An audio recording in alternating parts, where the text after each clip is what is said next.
Hello, and welcome to your YouTube channel, Learn English Lab. Today's podcast topic name is How Americans Apologize, Complain, and Disagree, Polite English in the USA. What if I told you that in an American office, the most polite thing you can say might actually be, well, a lie? Oh, wow. That is quite the hook. Right. But seriously, just imagine this scenario with me for a second. You're sitting in a meeting at work somewhere in the United States. Okay, I'm picturing it. Let's really set the scene here. The whiteboard is just completely covered in chaotic notes. There are, half-empty coffee cups scattered all over the conference table. Oh, the classic corporate aesthetic. Undeniably. And your manager stands up to passionately pitch this brand new strategy. But as they're talking, it hits you.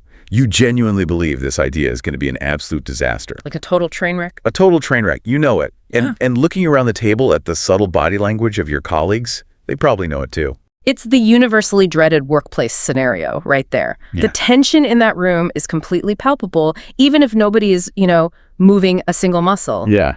Everyone is just waiting to see who is going to step on the landmine. Spot on. So you're sitting there waiting for anyone to point out the massive glaring flaw in the logistics. And then the person sitting next to you leans forward, gives this very slight, warm, almost apologetic smile. Oh, I know that smile. Right. And they say something like, that is a really interesting approach, and I can see where you're coming from, but I wonder if we might also consider looking at it from a slightly different angle. Oh, yeah. And then everyone just nods. The manager doesn't look offended at all. The conversation just gracefully pivots and moves forward.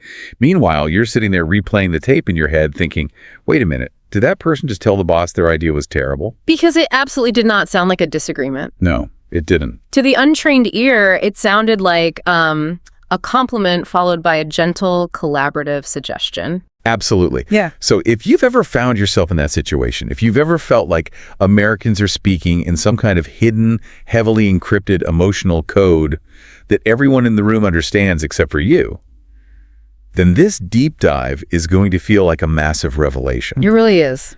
Because our mission today is to pull back the curtain on this entire system. We're looking at the hidden architecture of American politeness. Specifically, we're decoding how Americans apologize, how they complain, and how they disagree, all while maintaining this fascinating, unbroken facade of absolute pleasantness. And this is such a critical discussion to have, honestly, because we're getting to the heart of something linguists call the pragmatic transfer problem. The pragmatic transfer problem. Okay, break that down for us. Well, if you're listening to this and you're operating at an advanced level of English, say C1 or C2, you already know the grammar, you've conquered the phrasal verbs. You've done the hard work. Right. The vocabulary is there. You can pass the grueling exams, you can write the dense corporate emails, and you can, read complex industry texts. Sure. The barrier holding you back is no longer the technical language itself. The real trap, and it's a remarkably subtle one, is taking the politeness rules and the social norms of your native culture and simply translating them directly into American English. You know what this reminds me of? It feels a bit like you've just bought this incredibly expensive state-of-the-art computer. Oh, I like this analogy. Yeah, so the hardware is flawless. Your grammar, your vocabulary, your syntax, it's all top-of-the-line, perfectly engineered hardware. But you're trying to run the completely wrong cultural software on it. That's a brilliant way to conceptualize it, actually. You can be completely technically fluent, but if a cultural software is mismatched, the interaction inevitably crashes. It just blue screens. Well, undeniably. The words mean what they mean in the dictionary, but the way you deploy them makes you inadvertently come across as aggressive or cold or incredibly socially awkward. Without you ever intending to. Right. And the real tragedy of this is your English is perfect. It's the underlying pragmatic rules, those invisible, unwritten rules of social engagement that are misaligned. And nobody actually explains these rules to you. I mean, that's the maddening part. Native speakers absorb this cultural software when they're toddlers, playing in the sandbox, learning how to share toys. Yeah, it's totally subconscious. They don't hand you a manual on American pragmatics when you join a corporate firm in Chicago or start a degree in Boston. So you might think you're just being honest, efficient, and direct. But your American colleague interprets it as highly abrasive. Right. We need to help people fix this software glitch today. Without a doubt. We need to start by looking at the fundamental building blocks of the social code. And there is no bigger building block in American culture than the apology. Okay, let's look at apologies, because this is wild to me. Americans seem to apologize constantly for things that defy logic. Oh, all the time. You get bumped into on the street by someone else who's looking at their phone, and you apologize. Or you're in a restaurant, and the music is so incredibly loud that you can't hear the waiter reading the specials, and you say, "I'm so sorry, what was that?" It's true. Or taking 2 days to reply to a completely non-urgent email instead of 1 day, and you start the draft with, "My apologies for the delay." None of these are actual crimes. There's no real wrongdoing here. You didn't do anything wrong. No. You're right. There's no objective guilt in any of those scenarios. But what's fascinating here is that in American culture, the apology has been largely decoupled from the concept of actual fault or legal guilt. Decoupled. How so? In these everyday contexts, an apology is functioning purely as a social lubricant. A social lubricant. Yes, it's not an admission that you committed an offense. It's a social gesture meant to acknowledge the other person's experience, reduce friction, and maintain absolute harmony in the shared environment. A social lubricant. Okay, that makes so much sense. It's literally like putting oil in a car engine so the metal gears don't grind against each other and, spark a fire. That is a great way to look at it. But it can't just be about throwing the word sorry into a sentence and hoping the oil does its job, right? There has to be an actual architecture to how you're supposed to apologize if you want it to be accepted. Absolutely. There is an unspoken, highly structured 4-step formula to a successful American apology. 4 steps. Okay, what are they? And if you skip these steps, your apology, even if you mean it with all your heart, is going to feel incredibly hollow to an American listener. So, step 1, you must explicitly acknowledge what happened. Acknowledge, got it. Step 2, you have to validate the other person's feelings about what happened. Validate. Step 3, you must take some degree of responsibility. And step 4, you have to offer a concrete path forward or a remedy to ensure it doesn't happen again. So acknowledge, validate, take responsibility, offer a path forward. I mean, that sounds like a lot of work for a simple mistake. It does, but it's crucial. Let's anchor this to a real-world example to see how this actually plays out.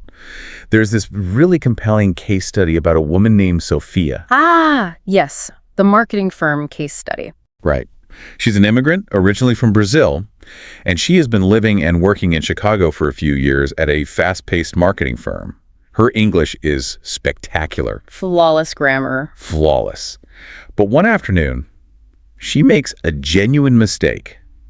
She accidentally attaches an internal, somewhat sensitive financial report to an email and sends it to the wrong client. Oh, man. It's the kind of stomach-dropping mistake we've all made at some point. Oh, I've been there. My heart just dropped for her. It's not a company-destroying catastrophe, but it's definitely embarrassing. It breaches protocol, and her manager is understandably quite frustrated by the logistical mess it creates. Right. So Sophia recognizes the mistake immediately. She doesn't hide it. Good instinct. Yeah. She walks straight into her manager's office, looks them in the eye, and says exactly what she feels. She says, "I am sorry. It will not happen again." Now, the manager nods.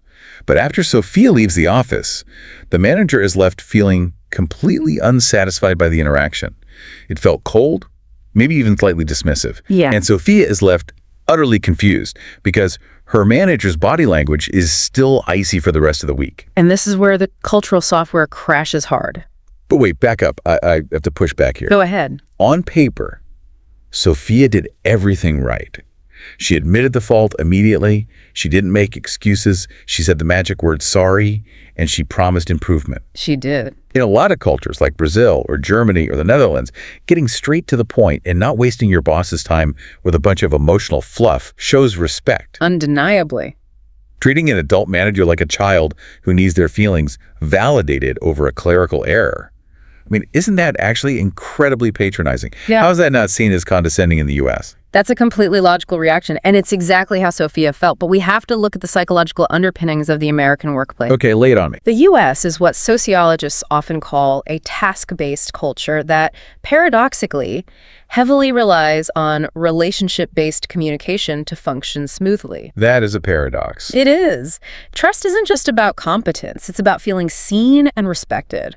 When Sophia just delivered the raw facts, "I'm sorry, it won't happen again," she skipped step 2 of the the formula entirely. The validation step. Right. She offered zero emotional validation. She didn't acknowledge the manager's stress or frustration at all. She just dealt with the logistics. Spot on. In American workplace culture, the ideal response requires managing the emotional fallout just as skillfully as you manage the logistical fallout. Wow. By stripping the apology down to its bare bones, she inadvertently signaled to her manager that she didn't fully comprehend the weight of the stress she just caused. So what would the culturally fluent version look like? A culturally fluent, four-step apology would sound much more padded. It would sound something like this. I am really sorry about the mix-up with the report.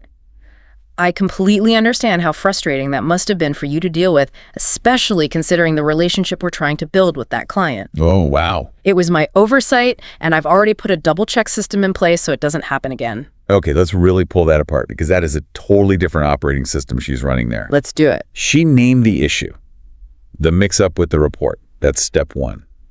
Then she validated the emotion. I completely understand how frustrating that must have been for you. That's step two. And I'm guessing that's the magic key that unlocks the manager's empathy. It is the absolute core of the interaction. By validating the frustration, she disarms the manager's need to be angry. Because the manager feels heard. Absolutely. And notice the specific vocabulary she used in that second ideal version. Sophia didn't say, I made a massive catastrophic mistake or it was a terrible error. She called it a mix-up and an oversight.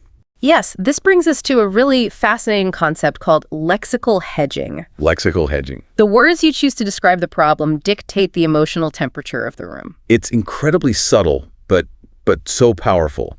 If you say mistake or error, it sounds heavy. Very heavy. It carries the weight of incompetence. It sounds like something that requires a formal disciplinary hearing and a note in your HR file.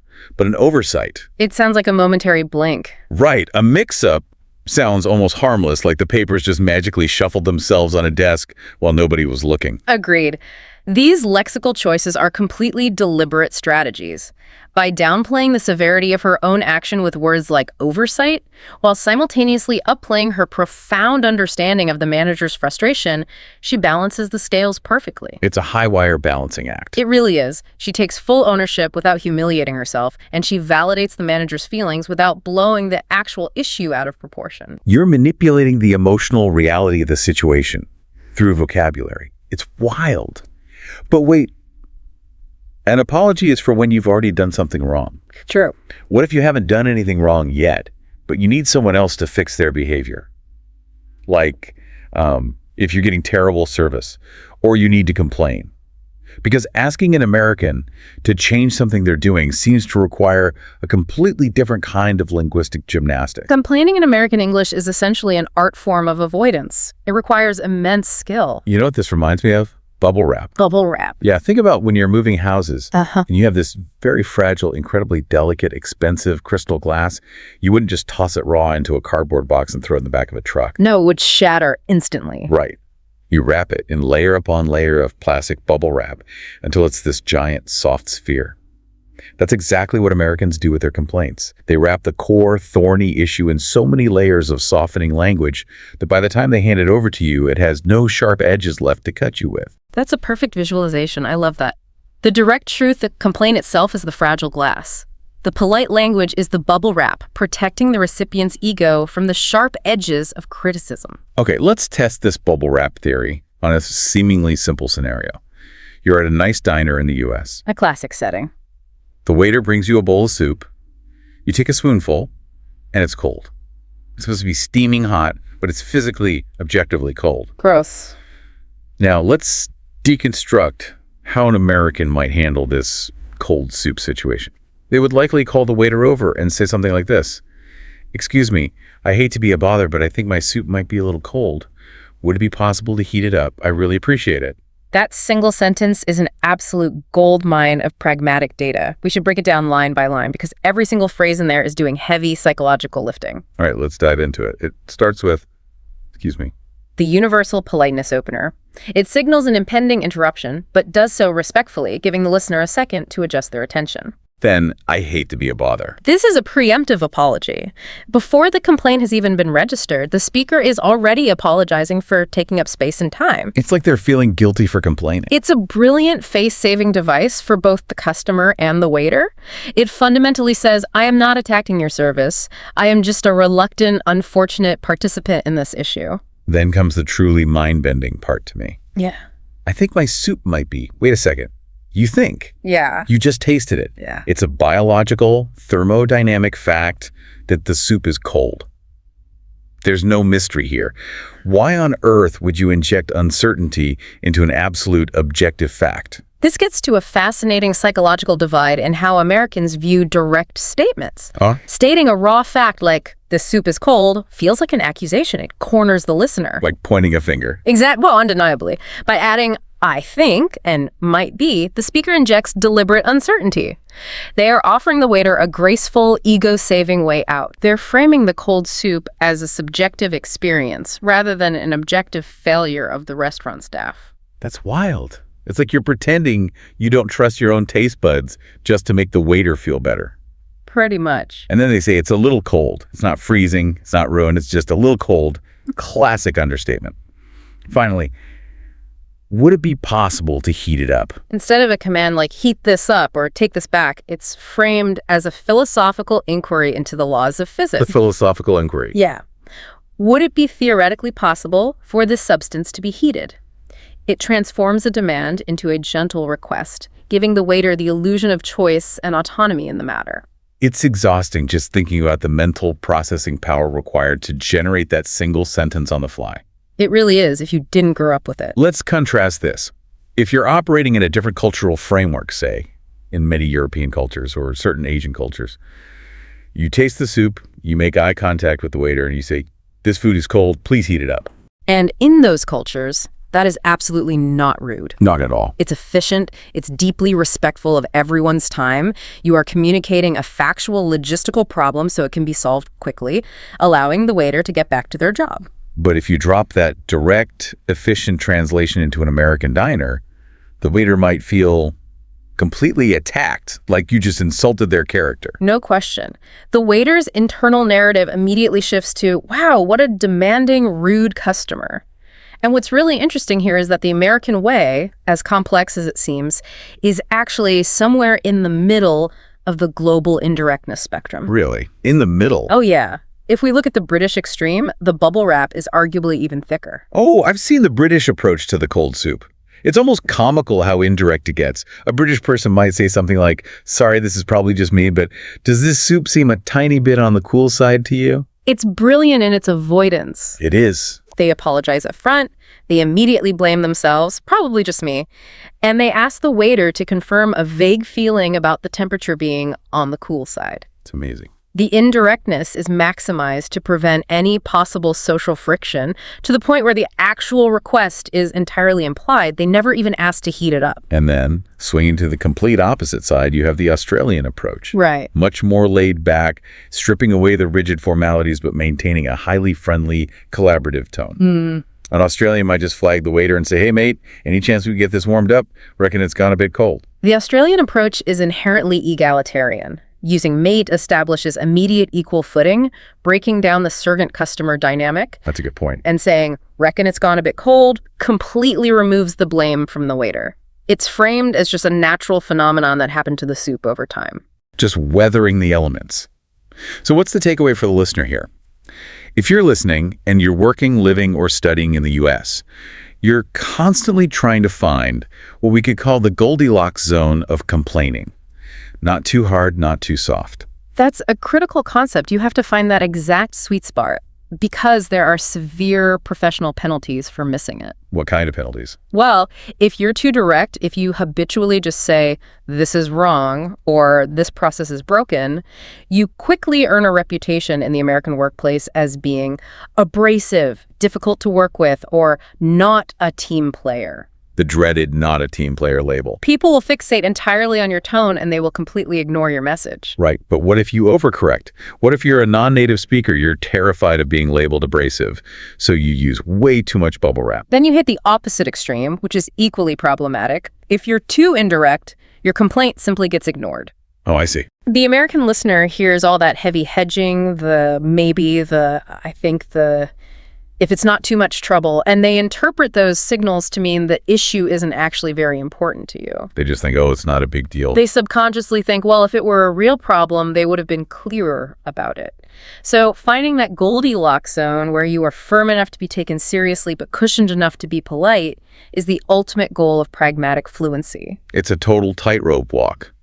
And if complaining about cold soup is walking a tightrope, then disagreeing with a colleague in American English is like walking a tightrope over the Grand Canyon during a windstorm. That's a vivid image, but accurate. Because if complaining is just asking for a physical change, disagreeing is navigating deeply competing ideas without destroying the underlying relationship. And Americans, broadly speaking, seem deeply, profoundly uncomfortable with open intellectual conflict. They undeniably are. There's a deeply ingrained cultural preference for consensus, positivity, and moving forward together. But they still disagree. Right. Oh, this definitely doesn't mean Americans don't disagree. Of course they do. Offices are full of competing agendas.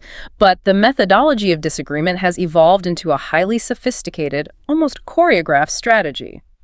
The most common framework you'll encounter is what linguists refer to as the yes-but evolution. The yes, but. Let's revisit that meeting we talked about at the very beginning of the deep dive. Yes, the terrible whiteboard idea. The manager pitches the terrible idea. The colleague responds with, I see what you're saying, and that's a fair point, but I wonder if that opening phrase, I see what you're saying, isn't just empty filler, is it? Not at all. It performs a vital, highly specific psychological function. That phrase acts as a shield. A shield. It signals to the manager, I have heard you, I respect your intellect, I am validating your contribution, I am not rejecting you as a human being. Wow. All that in one little phrase. Once that psychological safety is firmly established, the "but I wonder if" introduces the actual disagreement. The disagreement is framed as a shared, collaborative exploration rather than a direct, combative contradiction. I want you, the listener, to pause and recall a specific feeling for a moment. Have you ever been in an English-speaking environment, maybe a university classroom, a corporate boardroom, or even just a dinner party, and someone said something you strongly disagree with? It happens all the time. So you construct a perfectly logical, grammatically flawless, fact-based counterpoint in your head, and you deliver it clearly. And suddenly, the room goes completely quiet. Ouch. I can feel the awkwardness. People awkwardly look down at their notebooks. Someone clears their throat and quickly changes the subject. Have you ever felt that temperature drop? It's a highly uncomfortable, isolating experience. And the tragedy for the language learner is that they usually assume their English was bad, their pronunciation was off, or their logic was flawed. Right. You sit there thinking, did I use the wrong verb tense? But the grammar and the logic were probably perfect. The issue was the lack of diplomatic padding. Yes. You handed them the fragile glass without the bubble wrap, and it shattered all over the conference table. You didn't protect the other person's ego. And ego protection is the hidden, powerful current driving all of these interactions. But there's another layer here that we have to discuss, which is rarely taught in standard textbooks.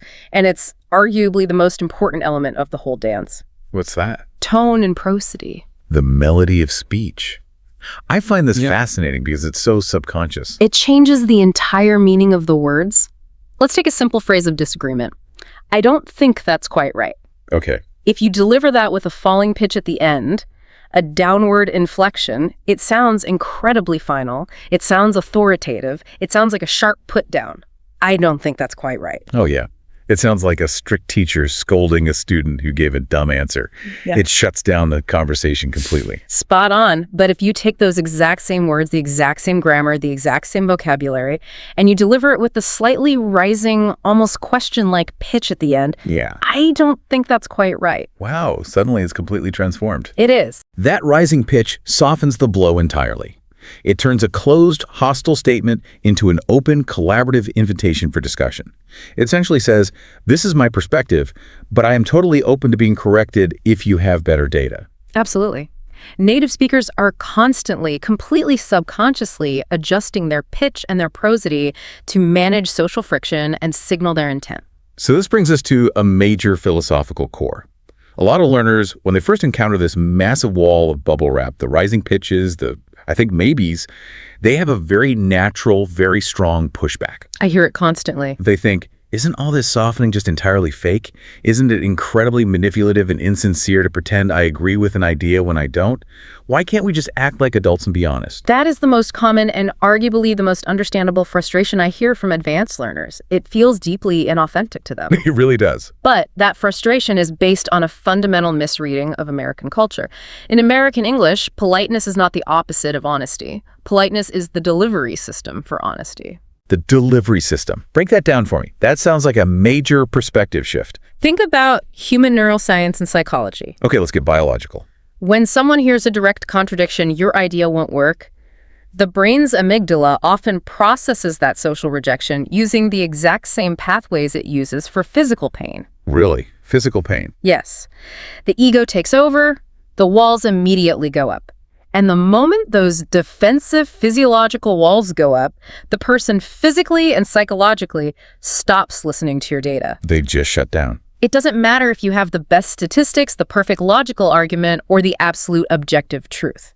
They cannot hear it because they are reacting emotionally to how you made them feel in front of their peers. That is profound. So the padding, I see what you're saying, the rising intonation, none of that is about lying or being two-faced. No. It's a neurological hack. It's about bypassing the ego's security system so you can speak directly to the logical part of their brain. That's it entirely. You have to bypass the security system so your message can actually be processed by their prefrontal cortex. Without the softening language, people feel attacked and they shut down. And with it? With it, they feel respected and remain open. Paradoxically, the only way to be truly honestly heard in American culture is to use this highly indirect delivery system. It's not fake. It's highly functional. And successfully executing these functional strategies requires some very specific linguistic tools. We need to talk about vocabulary because mastering this is where grammar perfectly blends with deep emotional intelligence. We do. I've heard native speakers use certain idioms when navigating these situations. Let's look at a few of them. Yes, there are specific phrases that encapsulate this entire cultural philosophy. You'll hear these constantly in American professional and social settings. The first one is the word dismissive. You hear this a lot in HR complaints or team feedback. What does it actually mean when an American complains that a colleague was being dismissive? To be dismissive is to brush something off without genuine engagement. It means treating an idea or a person's feelings as unworthy of serious consideration or time. So skipping the pleasantries. If you skip the "I see your point" part of a disagreement and just jump straight to the no, you will be labeled dismissive. It is considered the ultimate sin in a culture that highly values making everyone feel heard and validated regardless of rank. So it's the exact opposite of validation. It's throwing away the bubble wrap. Undeniably. Okay, the second phrase is one we've naturally been circling around today. To cushion the blow. This is a beautiful, highly evocative physical metaphor. It really is. If you think of delivering bad news or a heavy complaint or a sharp disagreement as a literal physical blow, like a punch to the stomach, you need to cushion it. You add physical padding so the impact doesn't break any ribs. Right. Cushioning the blow is the conscious act of using all those softening phrases we've been discussing to protect the other person from the harsh impact of your message. I hate to be a bother, but that's the cushion. Yes. And the third phrase, which is arguably the most important transformative skill anyone can learn in any language, reading the room. Reading the room is the absolute pinnacle of pragmatic competence. Sounds kind of magical. It means walking into a space, whether that's a physical conference room, a dinner party, or a virtual Zoom call, and instantly sensing the unspoken, invisible social dynamics. Faking the emotional temperature. Who is tense? Who is open to feedback? Who is currently defensive? What is the emotional temperature of the group? And then crucially, adjusting your behavior, your tone, and your level of directness on the fly to perfectly match that environment. It's linguistic emotional intelligence in real time. And to help build that intelligence, how do we get listeners to actually internalize this? We can't just throw theory at them. No, we have to anchor these abstract concepts to their actual lived experience. I want you to pause for a moment. Vividly replay your last awkward English interaction in your mind. Yeah, take a second to do that. Take a few seconds to really bring it back. Maybe it was a time you had to correct a colleague's mistake or complain about a service that went wrong or apologize for a delay, and you walked away feeling like something was just off. The energy was weird. Put yourself right back in that specific moment. See the room you were in. See the other person's face. Feel the tension. Now, analyze it with this new software. Ask yourself, what tone did you use? Did your voice fall flat at the end of the sentence, sounding final and authoritative? Or did it rise? What exact words did you choose? Did you just translate directly? Did you use the direct, efficient translation from your native language? And how did the other person physiologically react? Did they pull back physically? Did they cross their arms? Did they suddenly get quiet? By analyzing your own frustrating memories through this new lens, looking for the missing bubble wrap, the missing emotional validation, you start to rewrite your own cultural software. Anchoring these unwritten rules to your real emotional memories is what transforms academic, textbook knowledge into pure, reflexive linguistic instinct. And instinct is exactly what you need in the real world, because you don't have 5 minutes to diagram a sentence on a whiteboard when your boss suddenly turns to you and asks for your opinion on a bad idea in a fast-paced meeting. Agreed. Which brings us to the most practical part of our discussion today, the daily toolkit. The actionable stuff. We want to give you actionable, concrete strategies to use this information immediately. How do we take all this high-level cultural psychology, the neuroscience of the ego, and turn it into something you can use at 9:00 a.m. tomorrow? Let's start with low-stakes apologies. The absolute best way to build a new habit is in an environment where failure doesn't cost you your job or your reputation. So practice the full spectrum apology in low-stakes, safe environments first. Give me an example. A perfect everyday example. You're running 3 minutes late to a virtual team meeting. A completely classic scenario. The natural instinct for most people is just to jump on the video call, slightly out of breath, blurt out, "Sorry, I'm late," and quickly mute their microphone. Right, which addresses the logistics, but does absolutely nothing to manage the subtle social friction of making people wait. So what should we do instead? Instead, upgrade that basic reaction to the full spectrum model. You log on and calmly say, "I apologize for joining late. I know that's frustrating when we have such a tight agenda today. I had a scheduling overlap that I really should have caught. I'm fully caught up on the shared notes, though, so we can keep moving." That is brilliant. It takes maybe 10 seconds to say. But look at what it accomplishes. You named the issue joining late. You validated their time and frustration, acknowledging the tight agenda. Step 1 and 2. You took full responsibility without groveling my scheduling overlap. Yeah. And you offered the path forward. I read the notes. Let's go. You sound incredibly professional, highly competent, and emotionally intelligent just by strategically padding a minor 3-minute delay. It signals to everyone on that call that you deeply respect the shared social space. It builds massive trust. Next, we need to build your complaint repertoire. Yes, you need to build your own personal bubble wrap factory. You need to memorize a set of softening phrases so that they are ready to go on pure reflex. You don't want to be searching your brain for these nuanced words when you're stressed, angry, or flustered. Memorize phrases like, "I was wondering if," or "would it be possible to," or "I just wanted to flag something." Oh, flag something is such a great corporate phrase.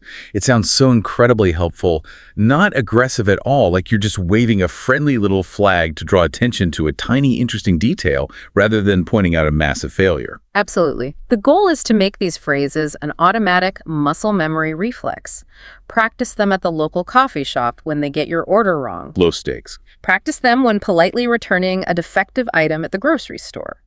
Because when the truly high-stakes moments arrive, when you need to complain to a deeply difficult landlord, or raise a serious HR issue with your boss, or contest an unfair grade with a university professor, your brain will automatically reach for the bubble wrap. And you'll navigate the conflict smoothly without triggering their defenses. Without a doubt. And finally, the ultimate conversational hack. The disagreement bridge. If you only remember one single concept from this entire deep dive about disagreeing, let it be this exact phrase. I see your point, and. It's almost magical how well that works to diffuse tension. I see your point, and. It is the perfect conversational bridge. Saying, "I see your point," buys you instant social goodwill.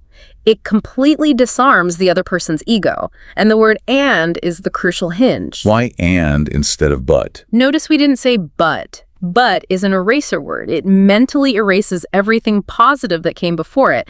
If you say, "I see your point, but," the listener only hears the rejection and adds to it. It builds. I see your point, and I might look at it slightly differently. Or, that is a really fair assessment, and I think there's another dimension we should consider. Spot on. You're positioning yourself as standing beside them, looking at the problem together, rather than standing across the table from them, fighting over who is right. It completely, instantly reframes the dynamic from combative to collaborative. It's pure linguistic magic. So what does this all mean when we pull back and look at the big picture? We've covered a massive amount of psychological and linguistic ground today. We really have. We've looked at how Americans use apologies as a vital social lubricant rather than literal admissions of guilt. We've unpacked the intricate layered bubble wrap required to deliver a complaint without being permanently labeled as abrasive. And we've explored the delicate, ego-protecting dance of disagreement, using rising intonation and strategic bridges to deliver honesty wrapped safely in politeness. Mastering these invisible, unwritten rules, upgrading your cultural software to perfectly match your advanced grammatical hardware, is truly the final frontier of language learning. The final frontier. It's what separates someone who is merely grammatically correct from a truly exceptional, culturally fluent communicator who can seamlessly navigate any room they walk into with confidence. It changes absolutely everything about how you are perceived, how your ideas are received, and how you connect with people on a human level. Yeah. But before we wrap up, we want to leave you with a final, slightly provocative thought to mull over on your own. We talked a lot today about how American politeness is this elaborate, highly evolved system built almost entirely to protect egos and maintain group harmony through indirectness. And we briefly mentioned the British, who also rely heavily on indirectness, but a very different cultural flavor of it. Right, the British, tiny bit on the cool side, versus the American, would it be possible? So consider this scenario. What happens when two different cultures that both heavily rely on indirectness have a high-stakes, stressful disagreement? Oh, that sounds like a recipe for disaster. Do their different flavors of bubble wrap actually cause more conflict because they're constantly actively misreading each other's hidden codes? If an American thinks the British person is being coldly passive-aggressive and the British person thinks the American is being overly enthusiastic but entirely insincere? Does the polite padding become the very thing that destroys the communication? Well, undeniably. Oh, that is a fascinating paradox to leave on. The clash of the bubble wraps. Does the very politeness designed to save the interaction create its own unique kind of chaos? Think about that the next time you're sitting in a tense, multinational Zoom meeting trying to decode what everyone is actually saying. Thank you so much for joining us on this journey into the hidden rules of English. Please remember to like, share, and subscribe to this YouTube channel.